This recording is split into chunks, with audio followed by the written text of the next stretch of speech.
Which verb response is evaluating. Evaluating का मतलब हमेशा क्या होता है बेटा, जजमेंटल होता है, यानी जज करना। मैंने पहले बताया था इवेल्युएशन हमेशा जजमेंटल होती है। Evaluating means making judgements on the, कोई सेट क्राइटेरिया है उसके ऊपर जजमेंट्स, फैसला साजी करते हो। Writing a review of the book, अब इसका मतलब है आपने एक बुक को देख लिया और फिर आप क्या कर रहे हो, रिव्यू कर रहे हो, अपने ख्यालात दे रहे हो। इट मींस आप क्या करो, इवेल्युएट कर रहे हो ना किसी के काम को, दैट इज इवेल्युएशन बेटा जी।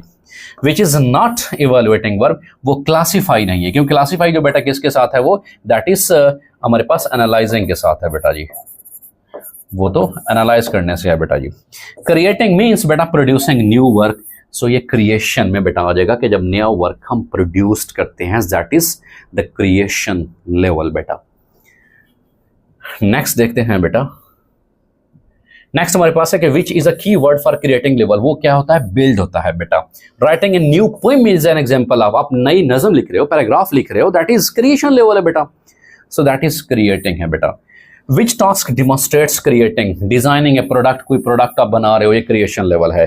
The main goal of the creating level is, उसका मतलब क्या है, ओरिजिनल प्रोडक्शन होनी चाहिए, कोई नया कॉपी पेस्ट मटेरियल नहीं होना चाहिए। क्रिएशन लेवल में यही कुछ होता है कि स्टूडेंट्स ने जो कुछ सीखा हुआ है उससे आगे बढ़कर वो नई तख्लीक भी मतलब कर सके। इट मीन्स कि क्रिएटिविटी लेवल जो है उसका पीक लेवल पे होता है और बेस्ट लेवल पे होता है, और वो सबसे ज़्यादा एक्सेप्टेबल भी होता है क्योंकि वो ओरिजिनल फॉर्म में होता है, वो कॉपी पेस्ट फॉर्म में नहीं होता बेटा।